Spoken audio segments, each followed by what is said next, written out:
I don't hear anybody bitching about Houston isolating. They hold the ball the whole game, but they scored 1,000 points.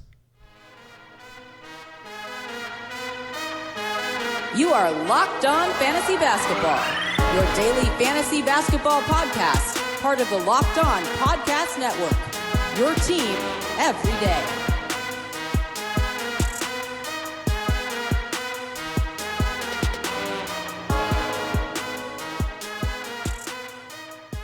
Hello and welcome to the Locked On Fantasy Basketball podcast, brought to you by Basketball Monster. My name is Josh Lloyd and I am the lead fantasy analyst at basketballmonster.com and at Yahoo Sports Australia. And you can find me on Twitter as always at redrock_Beeble and on Instagram at Locked On Fantasy Basketball. We're going to be recapping 5 games from Thursday. We're going to be previewing the full 8 games for Friday and talking about a big signing in Portland, Michael Bolton. Let's get to it. Let's get to it indeed. And we will start things off by talking about that signing in Portland because everyone wants to know. I'm being flooded by questions on Twitter, on Instagram, in Basketball Monster forums, all those places. People are asking the question, Carmelo Anthony, Josh, he signed with Portland. Is he a flyer? Do we add him in 12-team leagues? And in general, the answer is no. Now, the thing that happens with so many of these cases with blokes who have hyped reputation, this bloke's 35 years old. We have to remember that. And the last time that he played in a starring role or a big role, 32 minutes a night for the Thunder, he was the 131st ranked fantasy player, averaging 16 and 6. Is that something you're clamoring to grab 2 years ago? Last year, 29 minutes a game, the 205th ranked fantasy player, averaging 13 and 5. He's 35 years old. Yes, there's a massive hole in Portland at the power forward position. Mario Hezonja, Anthony Tolliver, Nasir Little, they've all been starting in that position. Fine. Melo could come in, and I do think that he will start. But will he come in and play 32 minutes a night? I would be highly skeptical. Will they take the ball out of CJ McCollum's hands and Damian Lillard's hands to give Melo 20 shots a game? God, I hope not. They can't get worse, so maybe they would, but I don't really think that's what they're going to be doing. And in nearly all of these cases, the player that gets dropped for someone to add Carmelo Anthony is generally going to be a better pickup than picking up Carmelo Anthony. Now, I think if you're in a 16-team league, by all means, you go and take that flyer on Melo. Maybe he can give you 15 points. Maybe. That's a stretch. Maybe he plays 29 a game. Again, a stretch. I'm not certain that's where he's going to get to. But in a 10, God no. In a 12, I'm not interested. I'd rather someone else do it and see what they drop. In a 14, it is really borderline, but I just don't see it. Again, the bloke is 35 years of age. What are we expecting from him? He hasn't been in the top 120 each of the last 2 seasons. Again, last season it's a little bit hard to judge, but he played 29 minutes a game. Maybe he doesn't even get to that much playing time this year. We have to realize this isn't the Carmelo Anthony that was a top 50 guy for multiple seasons. It's just what happens when you get old. It just happens to people. So Melo, yes, he is signed and now he is a fantasy viable player in some leagues. 30-teamers, 20-teamers, 18-teamers, and 16-teamers. Sure, I would take that chance on Carmelo Anthony. 10s, 12s, no. 14s, maybe. The other thing you can do, which was brought up again on Basketball Monster, is that maybe you could look to add him. If you've got some absolute dead weight on your roster, you could add him and then see if there's someone who is blinded by name value. Try and trade him before his first game. Maybe you get something back in value. Maybe. Jump on him. Maybe he's already gone, but jump on him in your league, grab him, and then see if you can do anything. Otherwise, piss him off. I'm not all that interested in a 12-team format for Carmelo Anthony, and they are my thoughts on Carmelo Anthony. Let's look now at the games that did take place on Thursday. The first one of those, the weirdly early game, the Miami Heat beat the Cleveland Cavaliers 108-97. Pretty comfortable victory here. There was no Justice Winslow or Derek Jones Jr. for the Heat. Kendrick Nunn had another big game. 37 minutes, 23, 5 and 8 with 2 steals. Now that is fantastic. That's a great performance. I still don't believe that Nunn is going to be a guaranteed top 100 player the rest of the season. Goran Dragic was battling an illness and played only 25 minutes. Winslow is out. Jones is out as well. So, and the reason I say Jones, they play different positions, but when Jones plays, that puts him into the power forward mix. That means Winslow's minutes won't come at power forward, so they're going to have to all be pushed back into the backcourt. So that's why I look at it that way. Yes, Duncan Robinson will lose some minutes. Probably all of them. Chris Silver will lose minutes, and Nunn can maybe be a 25 to 28 minute a night guy. And one thing about Nunn is the steals are real. And getting 2 steals a game, that's really valuable. And sometimes he gets assists, sometimes he doesn't. he is not a must-roster guy. The 37 minutes are high. The 23% usage is a little bit high. Over the last 2 weeks, which includes the last 2 games where he's played 37 minutes a night, he's the 116th ranked player, shooting 41% from the field, averaging under 4 assists, under 3 rebounds, and 13 points in 29 minutes. Like, that's not great. Over the course of the year, he's been interesting, he's been good, he's been a surprise, but there is a lot of factors as to why that has happened, so I'm not ready to anoint him as a top 50 guy. If you've got him, try and sell him to someone who believes him. I don't believe in that. Jim Butler, low usage is frustrating, but 14, 2 and 6, 3 steals and 2 blocks is good, while Bam Bam Adebayo, 16, 15 and 5. Really, really good stuff from him. The Myers-Leonard-Kelly Olynyk roller coaster went back in Leonard's favor today, 12 and 7 in his 28 minutes, while Olynyk played 14 minutes. This back and forward between the two big men means that it's hard to rely upon any of them in 12 or maybe even 14 team leads, while Dunkie Robinson, 11 points, including 3 triples. He's a 3-point streamer whenever he gets this opportunity to start. I talked about Dragic, only the 25 minutes, 9.7 assists and 2 steals. He was questionable with an illness coming in, and you have to think that illness played a part in those low minutes, while Tyler Hero, I feel better about him as a drop versus Nunn. 16 points in 22 minutes. The 16 points are nice, but the 22 minutes, again, with no Winslow, how is he going to maintain a large enough load to be playing or to be a 12-team must-hold under all circumstances type player? For the Cavs, Love, 39 minutes. That's huge for Kevin Love. 21 and 10 with 4 steals and a block, while Kevin Porter Jr. added the peripherals here. 4 assists and 3 steals. I don't think we need to get too excited. Larry Nance, the steals are back for Nance, but hurt his thumb at the end of the game, a thumb that was already strapped up. 23 minutes, 14 and 8 and 3 steals. Now, if you drafted if you drafted Nance, you know you drafted him for high field goal percentage and you drafted him for steals. And they're back. Now, when the Muppet John Henson returns, where are his minutes going to go? So if you're looking at Nance, hey, add him, use him, see how it goes. But I'm a little skeptical of how it lasts. Darius Garland, just the 11 points in 25 minutes with 3 triples. They went with Matty Dellavedova down the stretch, which is frustrating. And the Padawan Colin Sexton, 15, 4, and 3 on some poor shooting. Yeah, not great nights from those guys. They probably still both are 12-team league players, while it was a real shit one from Tristan Thompson. 2 and 3 in 23 minutes. Nothing to worry about at this point. If he's droppable in a month, I'm definitely not going to be surprised. But for now, he's just someone that we hold on to and enjoy this ridiculous hot start to the season that Tomo has had. The LA Clippers and the New Orleans Pelicans, a big win for the Pels at home, 132-127. It was Paul George's first game as a member of the Clippers. He got into extreme foul trouble, only played 24 minutes, but a ludicrous 33 points with 9 rebounds and 4 assists on a 46% usage. So I can tell you right now, that usage is not going to stick when Kawhi Leonard comes back, but obviously an encouraging start. 10 of 10 from the line is awesome. Also, Montrezl Harrell, 36 minutes, 18, 7, and 6 with 2 steals and 2 blocks. It's a lot of minutes coming from Montrezl, and it's really limiting Ivica Zubac.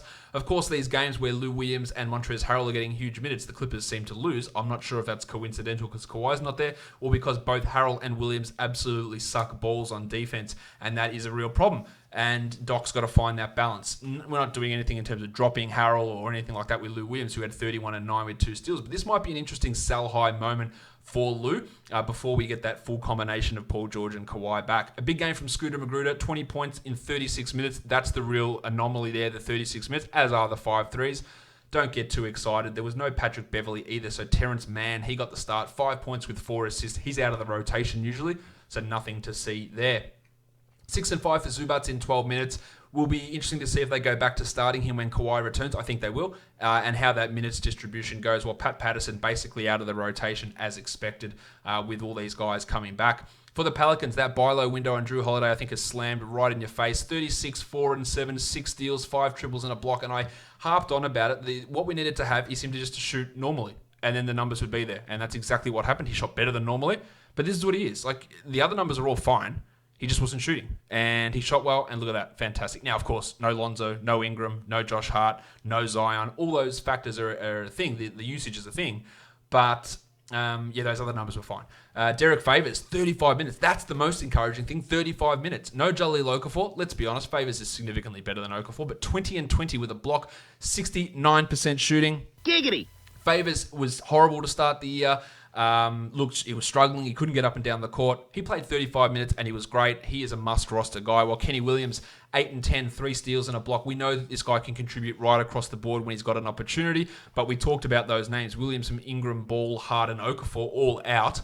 I'm not sure where Williams really fits in when those guys return. Frankie Jackson had 23 points in 23 minutes. This is what he does, a high volume, high usage sort of a player that, again, minutes aren't guaranteed. And JJ Redick, that playing time's going to go down, 19 points in 34. But for the time being, Redick has value as a short-term streamer. Etuan Moore started. He had 15 points with 3 threes, but he's not likely to even be a rotation guy as the season goes on. And your Jackson Hayes, it's really only dynasty for him at this point, I'd say.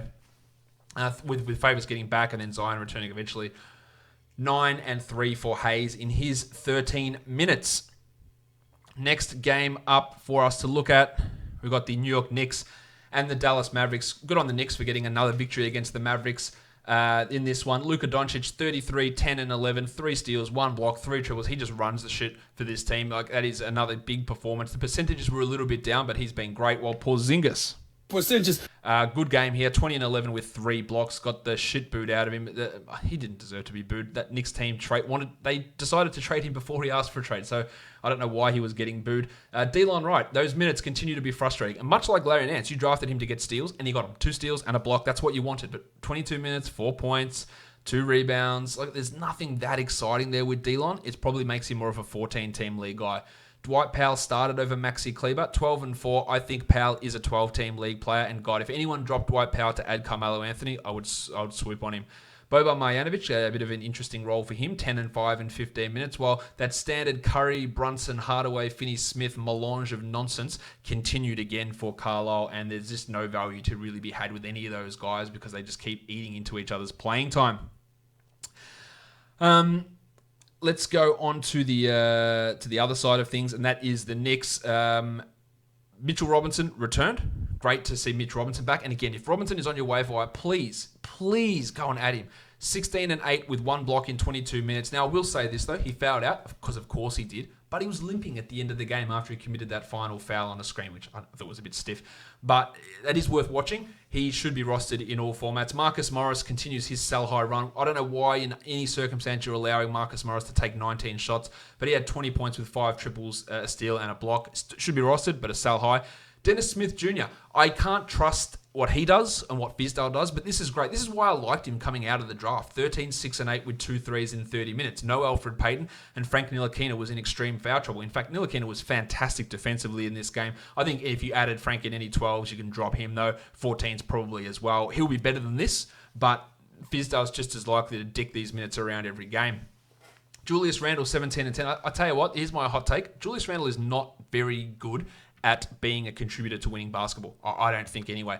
Those numbers are fine, 17 and 10, but he's not a guy that should be the number 1 player on a team, which is what this Knicks team was trying to build.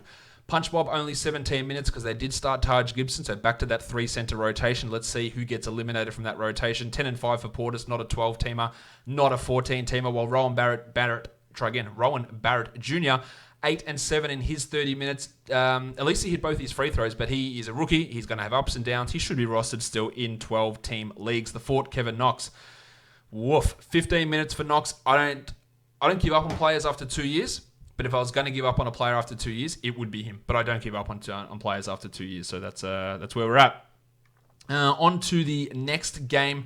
Here we're looking at the Chicago Bulls and the Milwaukee Bucks. The Bucks get the win 124-115. Strong numbers from Zach LaVine. I wouldn't say that it was his best game, but 25, 7 assists, 3 steals, 4 triples, and fouled out. Took 20 shots, was inefficient, but okay, the numbers. While Coby White, red hot, 19 first half points, 0 third quarter points, and then 7 in the fourth quarter. 35 minutes for White, 26 points, 5 triples, 6 triples, 5 rebounds, 3 assists, and 3 steals.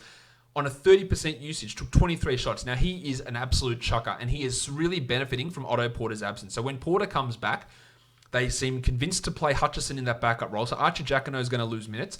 White, I don't think is going to be able to have this sort of a role, but if you're looking to take a flyer on a points scoring type of an option, White can be that guy. But just have a look at his game log. It's so wildly up and down. He gets super hot, they go in, and then he completely disappears. And if that stretches for 3 quarters instead of 1 quarter, then the value's not there, and he needs to contribute in other areas. But look, he's looking okay when he gets hot. He's that player who gets a lot of attention because of how he plays and because of how he looks. So after this game, you can probably get a really high haul in a dynasty format after these last two games, when I'm just not sure he's ever going to be able to lead a team and be a 35-minute-a-night guy. Strong game from Satoransky, 10, 4, and 5, and 3 steals. And that is a strong game for Satoransky. That's what he does, contributes across the board. Still probably a fringe 12-team league guy, while Wendell Carter fouled out in his 21 minutes, 14 and 6. Chris Dunn, an elite steal streamer. Not much more than that, but 3 steals in 22 minutes. Larry Markkinen, this is the absolute buy low of buy lows with Larry Markkinen. He is not playing well. He's dealing with that oblique issue, clearly. He's also been terrible and can't hit shots, so we're not giving him a pass on that, but he will be better than this. 11 and 8. This is your opportunity to get him for a really bad player, to pick him up off the wire. People hate Larry Markkinen at the moment, so you go and make that low ball offer and you take him off their hands. Thad Young had 11 and 7, but of course he is not a 12-team league guy. For the Bucks, Eric Bledsoe, this is again Eric Bledsoe, Jrue Holiday, Derek Favors, Mike Conley, to a degree. The guys who start slow and are good players, they become good eventually. 31, 4, and 8 for Bledsoe. He is still good. Yanni, 38, 16, 4, 3, 1. And a ludicrous 11 of 20 from the free throw line. So goodbye to your free throw percentage for this week. Brookie Lopez, 13 and 6. He's on a lot of waiver wires, Lopez, that people ask me about. I don't think he should be. He's not going to be as good as last year. I've made that point abundantly clear. With no Chris Middleton, Dante DiVincenzo, the big ragu, he started. He had 4 and 5 in 24 minutes. Wes Matthews had 15 and 4. Sterling Brown had 9 rebounds. And sort of as we expected, that DiVincenzo, Hill, Matthews, Brown would all eat each other's value and have no one really be a 12-team league guy. And that's exactly what we saw happen in this one. So no real clear pickup in the wake of the Middleton injury. All right, so on to the next game. This is the last game I'm going to be doing in today's podcast. We're not looking at the last game of the night. This is the Atlanta Hawks and the Phoenix Suns. The Suns win 128-112. Big win for the Suns here. Trae Young, 21 and 13 for Atlanta with 2 steals. The shooting was off, but still, even on an off night, he puts up big numbers. While Damian Jones, I think we've got to start considering him at least a deeper league ad. 14 and 8, 2 steals and a block, only 19 minutes. But the fouls did limit him, so it's interesting how much he would play in that scenario. While Alex Len dominating off the bench, 21 and 10, and that's putting Len, that's 2 big games off the bench, more comfortable off the bench it seems. It's putting him at least back into 14-team league discussion. Jabari Parker crushing it, 24 and 7 and 3 steals. And the way that he's playing, you have to think that they will try and get him more minutes, at least into the mid-20s when Collins is back, and put Collins at center more. Now that really does hamper your defense, but with how Parker is playing, he's been irrepressible. DeAndre Hunter, 14 and 3 in 34 minutes and 6 steals. So he played 34 minutes. That's great. The 6 steals are fantastic. Now, he came into the league with his reputation as a lockdown defender. In all the rest of his NBA career combined, he had 4 steals. In his college career, he averaged, 0.7 steals per game. This is not a guy that generally gets steals. So the outlier to me is the 1 game with 6 versus the 10 games with 4 combined versus an entire college career with 0.7. So if we're banking on him to be this high defensive stats guy, I don't think we should be. To me, he is a low upside 14-team league guy. DeAndre Bembry and Cam Reddish both got ejected in this game, hence their low minutes. Bembry's lines are all right, 6 rebounds, 4 assists, 1 steal, and 2 blocks with no points. Reddish had 9 and 5. They're going to be the guys filling in for Kevin Huerter in the time that he is off, as is Hunter, and I think they're all going to be cannibalizing each other's playing time and minutes here. Hunter wins the battle today with 34 minutes and the 6 steals, but without those 6 steals, it's a very ordinary looking line. Alan Crabb saw his first action, 2 points in 15 minutes, cool, and then Bruno Fernando had 4 points in 15 minutes. On to the Suns. Booker again was great. 27 points, 7 assists. His shooting is on another level this season. Just continues to be super efficient. While Šarić, another big game. 23 and 6. It's on 75% shooting. He is red hot at the moment. When he's red hot, you can add him. You can stream him. You wouldn't be looking at him as a must roster guy, but there is some short-term value there. While Oubre, unsurprising that he bounced back 30 and 7 with 2 steals. Like last game where he had 1 point, that was a real outlier one direction. 30 points here on 8 of 10 free throw shooting is also an outlier in the other direction for Oubre.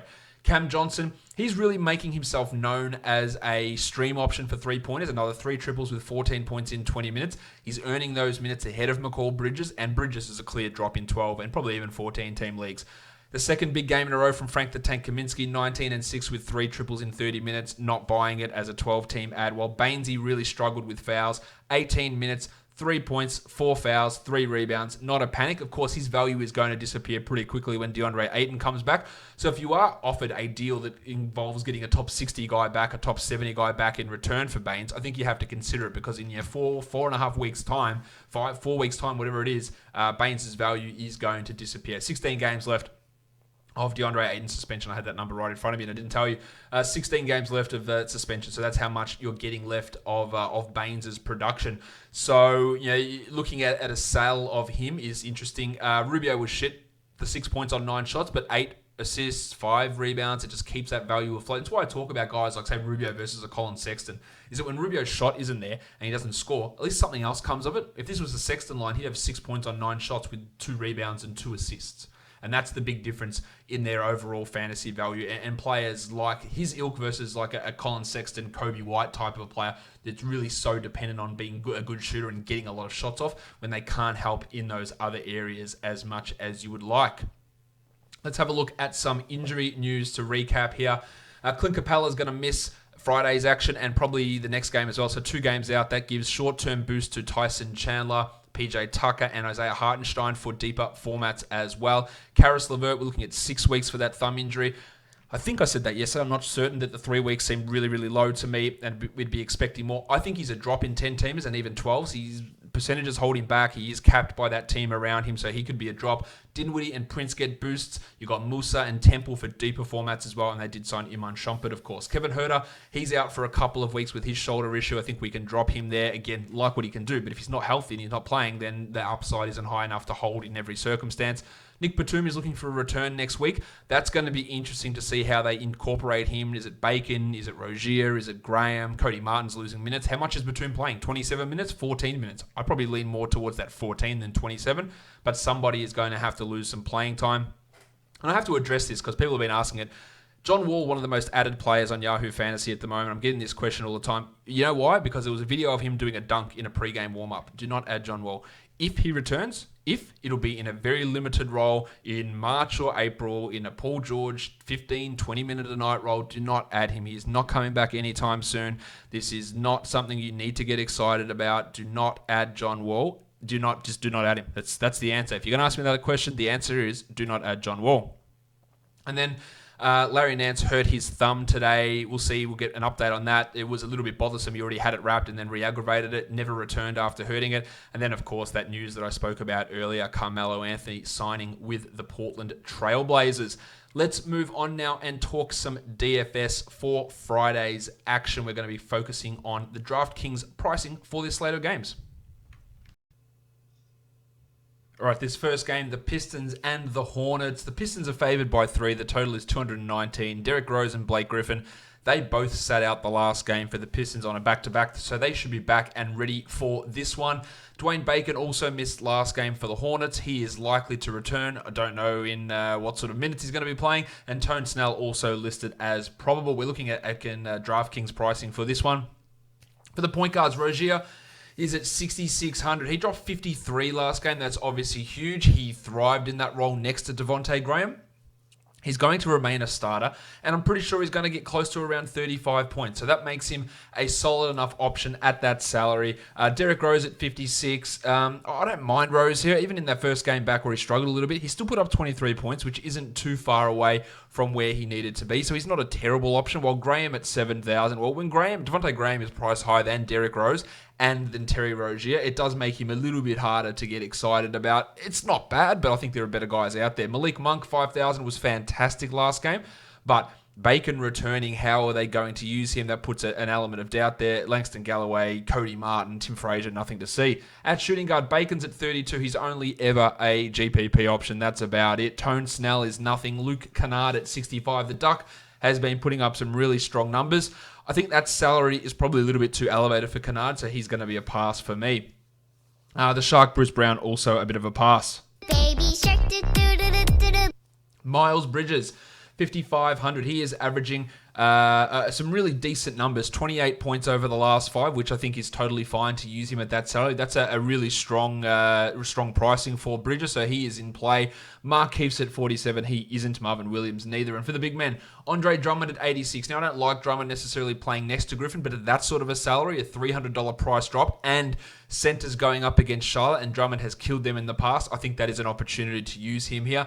Paul Washington Jr. is at 51. His numbers have really dropped off lately, but this is, again, that pricing makes him really interesting to use here. Washington. Cody Zeller's at 54. 31 average over the last 3, which is obviously really good for anybody, not just Cody Zeller. I am not ready 100% to trust that. Well, Griffo is at 71, in on that. He had 35 in his debut game in just 24 minutes, and I think he's going to be fine against this Hornets team. No other big men I think we need to talk about in this one. Let's move on to the next game. We're looking at the San Antonio Spurs and the Orlando Magic. The Magic have been installed as 3.5-point favorites, and the total is 212.5 points. At point guard, DeJounte Murray's at 5,500, averaging just a puny 23 points per game over his last 5. It's really hard to trust him. I like that the salaries come down, and that makes him at least in play as a tournament guy, but not ready to trust otherwise. Markelle Fultz and DJ Augustin aren't really doing it for me either, while maximum at Derek White. Maximum Derek. He's at 4,800 again, only for a tournament, and you would never want to use Murray and White together in the same lineup. At shooting guard, Terry Ross at 4,000. Started to get back into it last game, 23 points in 26 minutes, limiting Al-Farouq Aminu's playing time. I think Ross is a 30-point upside guy, which makes him GPP viable, but that's about it. While Fournier at 51 is the opposite. I think he's a strong cash floor guy with limited upside. DeRozan's at 73. I actually don't mind that for DeMar. Look, if he's hitting at 8, 8-2, 8-3, that's too much. 7-3 is a pretty decent price for DeRozan, so I'm okay with him here as well.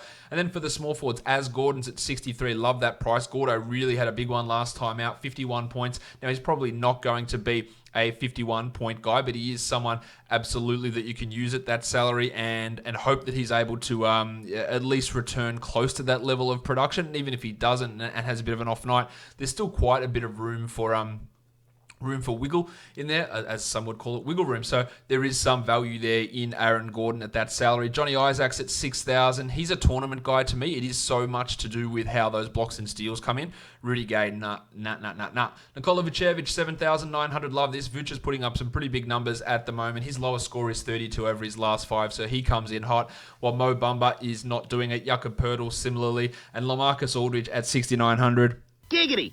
He's really been inconsistent with his production. He's had a 57-point game and a 10-point game over the last 5.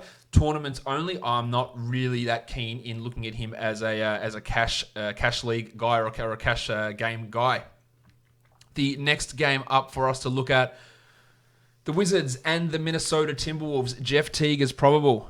My name is Jeff. Shabazz Napier, doubtful. Jordan Bell, questionable. I'm not sure whether we're going to get Jarrett Culver starting again over Teague. I think we might if Teague is still being listed as probable with his illness. So the point guards, Isaiah Thomas, 5,300. He played 33 minutes last game. 5,300 is a good price. I'm all about Thomas here. While Teague at 53, smashed that number in his last game. 34 points in 23 minutes. At that price, he is interesting. If we hear he's starting, even more so. On the bench, you might look at it, but you don't want to get too in love. Ish Smith, no thank you. Shooting guard, Troy Brown's at 41. I'll pass on him. Brad Beal at 85. I love it. Dropped to 63 last time out in that game against the Celtics. While Andrew Wiggins, 8,300. The shots are good. He's getting assists. He's putting up some really, really strong numbers. I like that as cash and tournament. Trevion Graham, Jarrett Culver, Josh Okogie. Maybe look at Culver, but up at 4,500, I'm not seeing the huge amounts of value. Bob Covington, the minutes are well down. He's averaging under 20 over the last 3 games, 20 DraftKings points, that is. At 4,800, he's got obviously immense upside, 50-point upside there. So for a tournament, but the minute trend downwards is not encouraging. Bertans, Layman, and I'm not really getting involved with them. At center, Townsy, 10,000. Really, really like it. He should be a 50-point guy minimum, probably pushing to 60 against this Wizards team who lets centers really go off. While Rui Hachimura, only 24 minutes last game due to foul trouble and still put up 31 points. So I like him in this one. Tom Bryant, the tank, 6,100. If he doesn't get into foul trouble, he beats that pretty easily. And even last game, in some foul trouble, had 28 points in 29 minutes, so that looks pretty good as well. Vonleh and Jeng, the backup centers for Minnesota, not probably going to be doing it. The next game, the Utah Jazz and the Memphis Grizzlies. Dante Exum has been upgraded to probable. Whether he's actually in the rotation or not remains to be seen. Where for the Grizzlies, Grayson Allen is out at point guard. Ja Morant at 6,300. Really good game against the Hornets last time out. 43 points. The limited minutes plus the Jazz defense makes me steer away from Morant here, while the Donnie Mitchell. He's good. He's at 7,800. I like that. I like the floor value, especially for Don Mitchell to really get us going there. I think that's a strong price point for him. Tyus Jones at 35. Nah, not really. While Mike Conley at 64. Conley's chugging along as like a 31, 32 point guy, which isn't quite enough at 64. He can obviously go off, but I'm not ready to do it unless you want to go buying into the revenge game, him back in Memphis narrative. He could be worse, he could be better, he could be the same, and that's exactly how I view it. So I'm not totally in on Conley here. For the shooting guards, we're looking at Jingle Joe Ingles at 43. Well, if anyone's going to lose a couple of minutes, it's probably going to be Ingles if Exum returns. And Dylan Brooksy Brooks at 5,100. He's been putting up good numbers. And with Allen out, I like Brooks at 5,100, although he has been prone to fouls. Marko Guduric, 3,700. He had a nice 25-point game last time out. I don't know if he is really all that interesting for DFS, though. For the small forwards, Bojan Bogdanovic really cooled off the last couple of games. He's still at 6,200, which is probably a little bit too high. I don't mind it, but I'm also not ready to fully buy in. Jay Crowder at 47, nah. Royce O'Neal, Kyle Anderson, Jeff Green, no. At center, 5,500 for Jaren Jackson Jr. He's averaging 36 over his last 5. Foul trouble is the only real concern, and Rudy Gobert can be a problem in that regard, so I'd only look at him for tournaments. While Jonas Valanciunas, his last 3 against the Jazz have been really good. 41-point average, 6,500. If Jackson gets into foul trouble, maybe they have to push Valanciunas into more minutes.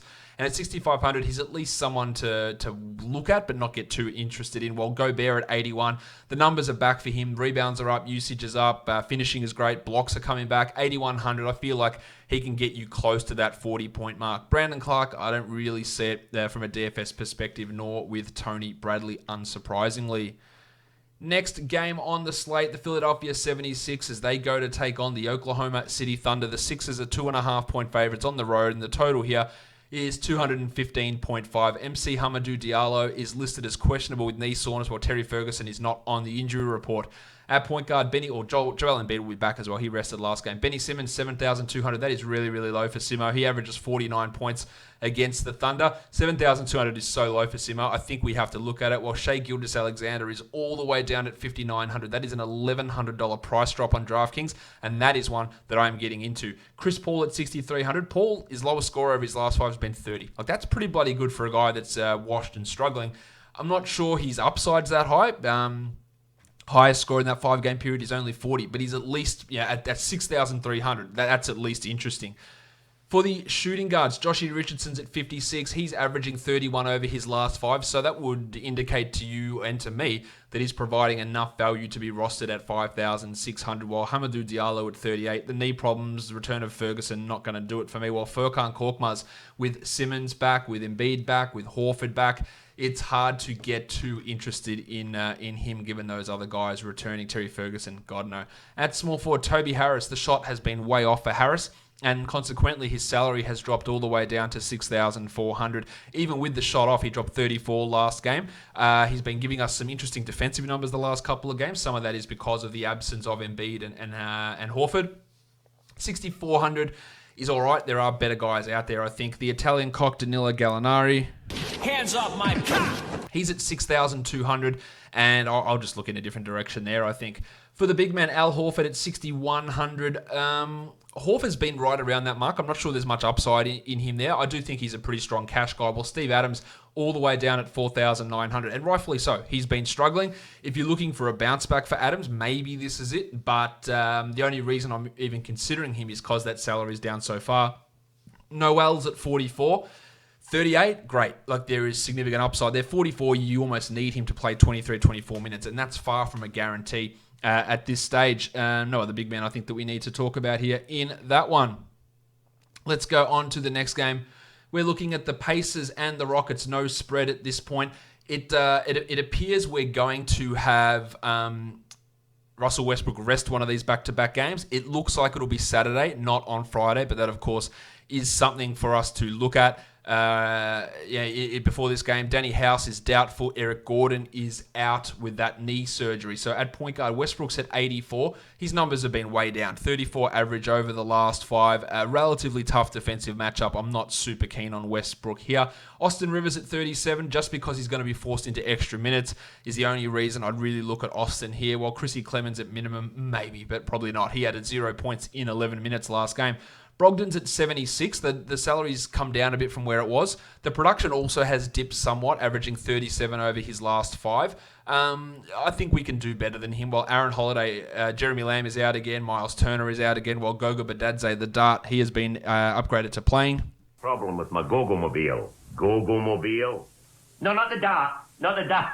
Aaron Holiday's at 5,000. He's been putting up solid enough performances in Lamb's absence. I'm not too excited there. Jimmy Harden at 12,300. You should always be excited about Jim Harden until he gets to 13,000. I think we have to look at Harden as a pretty strong option. Timothy John McConnell playing well in the absence of those other guards. 4,100 though, I don't really see the upside value in him. Benny McLemore probably going to start in place of House, but that doesn't mean that he needs to be used. And then for the small forwards, Tucker's at 45. That's the other stuff. I forgot to mention. Clint Capella's out with a head injury, so someone's going to have to start at center that isn't Clint Capella. That means we might get more minutes from PJ Tucker at center. He is a DFS GPP guy, really. Only I don't feel super confident about him. Tabo Cephalosha is a minimum salary guy. I'm not keen on him either. Tony Warren Jr. at 6,000 with all the absences in Indiana. I think Warren is someone that we have a look at as a relatively safe cash guy. Jakar Sampson probably gets another start, but he hasn't done anything so far. While the Dart Goga Badadze at 4,000. I think the Goga can get to 20. Would I want to use it into DFS lineup? No, I would not. Tyson Chandler at 4,000. He had 20 points in 16 minutes last game. He's not going to play the 34 minutes that Capella played. They're probably going to dust off either Ryan Anderson or Isaiah Hartenstein. But in 24, 25 minutes, Chandler should be able to beat that number, while Sabonis at 87 should have a field day against Tyson. I think that's looking like a 50-point type night for Sabonis in this scenario. And then Hartenstein as a minimum salary guy, I don't really see him as being a viable option to use in DFS. The Sacramento Kings and the LA Lakers. Anthony Davis is listed as probable. He'll be ready to go.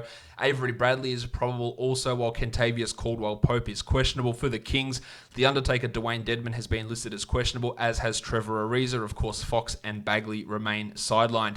For the point guards, Corey Joseph at 4,600. He just isn't that good. So I see limited upside and a low floor. To me, that's never something we're totally in love with, especially at 4,600. While LeBron James at 10,800. LeBron James. Really like LeBron at that salary. He's a 50-point guy pretty much every night that he's out there.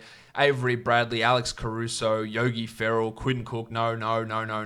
Rajon Rondo, he'll be back in this one. He's up to 4,900 though, and that's why I don't like him. I just don't see how he beats that value number. At 3,900, I'd love him at that price. At 49, I'm not sure. Shooting guard Danny Green, don't care for it. Bud Hield really slumping, 6,800. So the salary is coming down a little bit. That should at least get you marginally interested in him, but not enough to say he's a lock sort of a player. While Bogdan Bogdanovic at 6,700, we love what he's doing. Love him at 6,700.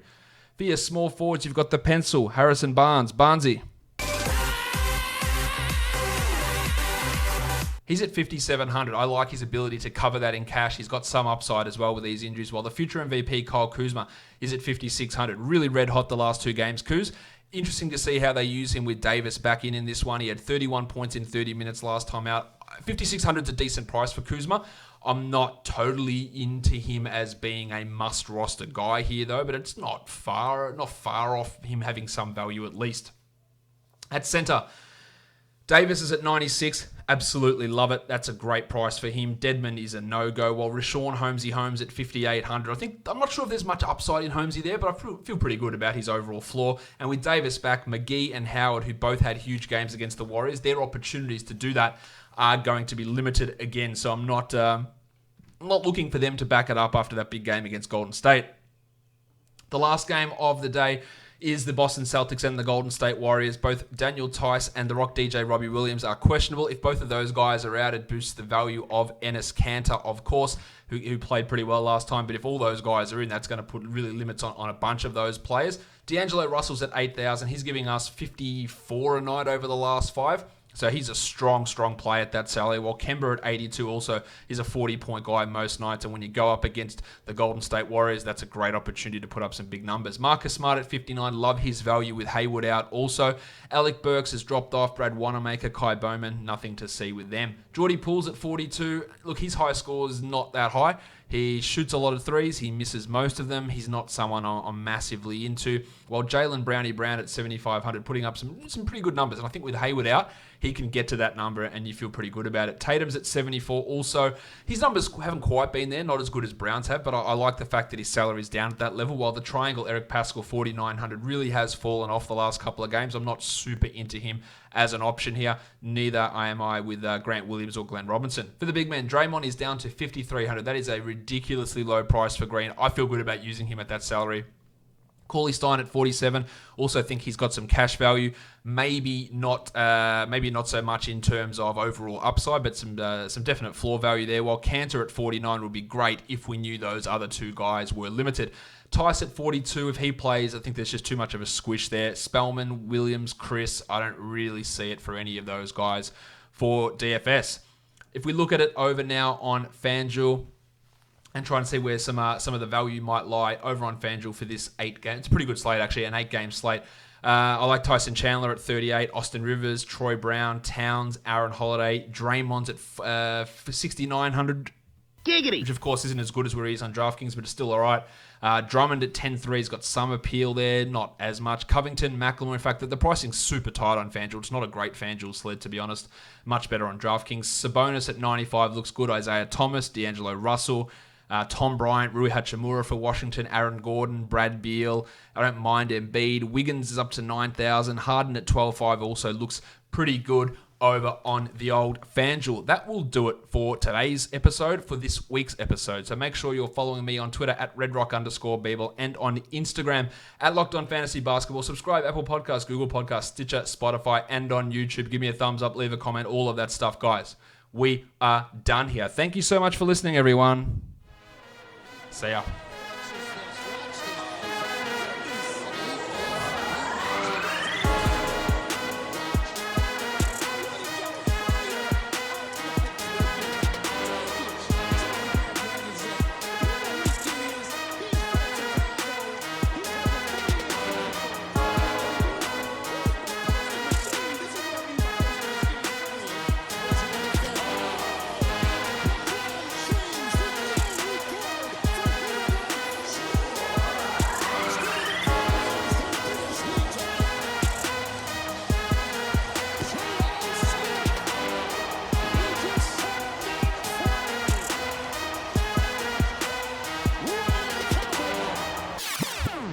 David Fizdale.